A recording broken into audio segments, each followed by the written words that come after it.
ایک مجلس کی 3 طلاقیں 3 ہے یا پھر 1 طلاق ہے؟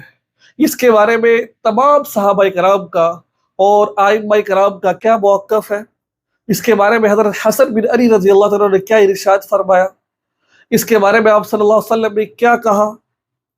آپ اس کا جواب سنیے گا، اور جو آپ کا اعتراض ہوگا میں انشاءاللہ اس کا جواب بھی آپ کو اس مجلس میں دوں گا۔ میں ناظرین ایک بات ذہن میں رکھیے، ایک مجلس کی 3 طلاقیں ایک نہیں ہے، 3 ہے، چاہے وہ ایک ایک کر 3 دی جائے یا پھر ایک ہی سانس میں 3 دی جائے، وہ طلاقیں 3 ہی شمار ہوگی، ایک شمار نہیں ہوگی۔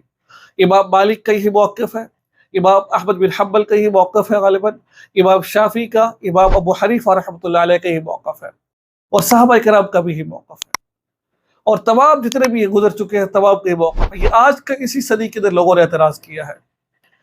اس کی دلیل کیا ہے؟ دلیل اس کی ہے کہ ایک صحابی اللہ کے حبیب کے پاس آتے ہیں، حضرت محمود بن بید رضی اللہ عنہ سے روایت مروی ہے، وہ فرماتے ہیں ایک شخص اللہ کے حبیب کے پاس آیا اور اس نے اکٹھی اپنی بیوی کو 3 طلاق دے دی تھی، تو آپ علیہ الصلوۃ والسلام نے غصے کا اظہار کیا، مفہوم عرض کر رہا ہوں، کہا کہ کیا تم نے اللہ کی کتاب کو کھیل تماشا سمجھ لیا ہے؟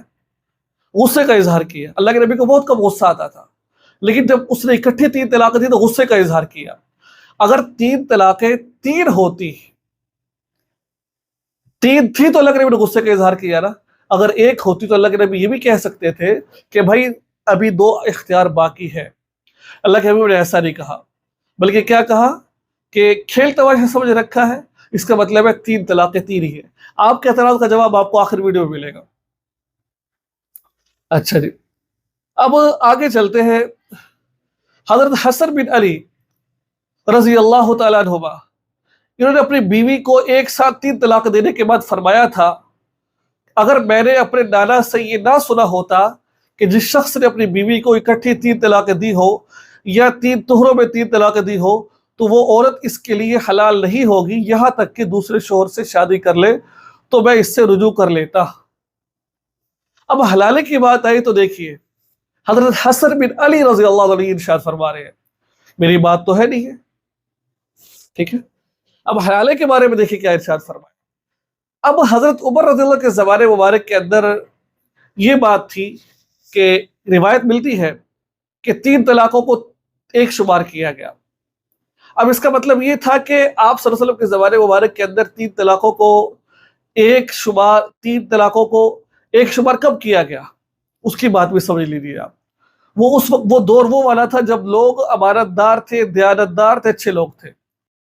اب اپنی بات کو پکا کرنے کے لیے وہ ایک بات کو 2 دفعہ بولتے تھے۔ جیسے میں آپ سے کہوں کہ آپ میرے لیے پانی لے کر آؤ، اب پانی کو، اب اس بات کو پکا کرنے کے لیے، تاکید کرنے کے لیے آپ 2 دفعہ کہا بھائی پانی لاؤ، پانی لاؤ، بات ایک ہی ہے لیکن اس کو پختہ کرنے کے لیے 2 دفعہ کہہ دیا۔ اس لیے آپ صلی اللہ علیہ وسلم کے زمانے مبارک کے اندر اب اس بات کو ثابت کرنے کے، 1 طلاق کو پکا کرنے کے لیے 2 دفعہ اور کہہ دیا کرتے تھے، بعض دفعہ زیادہ دفعہ بھی کہہ دیا کرتے تھے، تو ایک ہی شمار ہوتی تھی وہ، کیونکہ صحابہ جھوٹ نہیں بولتے تھے۔ جب حضرت عمر کا دور آیا تو دور بدل گیا، کیونکہ آتا ہے کہ اللہ کے نبی کا دور سب سے بہتر تھا، صحابہ کرام کے، اس کے بعد صحابہ کرام کا، پھر تابعین کا۔ تو حضرت عمر نے کہا کہ اب آج کے بعد 3 طلاقیں 3 ہی ہے، 1 طلاق نہیں ہے، کیونکہ اس وقت صحابہ کرام کا کچھ اور مسئلہ تھا، اب کچھ اور مسئلہ ہے، تو کہا 3 طلاقیں 3 ہے، 1 نہیں ہے، جو اس وقت تھا وہ اس وقت تھا، لیکن اب 3 ہے۔ اور حضرت عمر کے بارے میں اللہ کے رسول صلی اللہ علیہ وسلم نے فرمایا کہ میرے بعد کوئی نبی تو عمر ہوتا، اصحابی کا نجوم میں یہ مہتدی اہتدیت، حدیث پاک میں آتا ہے میرے سارے صحابہ ستاروں کی مانند ہیں، تو میرے میں سے کسی ایک کی پیروی کر لو کہ تم کامیاب ہو جاؤ گے۔ تو میرے بھائی دوستوں اور بزرگوں، 3 طلاقیں 3 ہی ہے، 1 طلاق نہیں ہے۔ خواہ مخواہ وقت ضائع نہ کریں اپنا، جو 3 طلاقوں کو 1 شمار کرتا ہے وہ اپنی بیوی سے زنا کرتا ہے، سیدھی سی بات ہے، اور میں اس بات پر قسم بھی کھا سکتا ہوں۔ اللہ تعالیٰ سے دعا اللہ تعالیٰ آپ سب کو عمل کی توفیق عطا فرمائے۔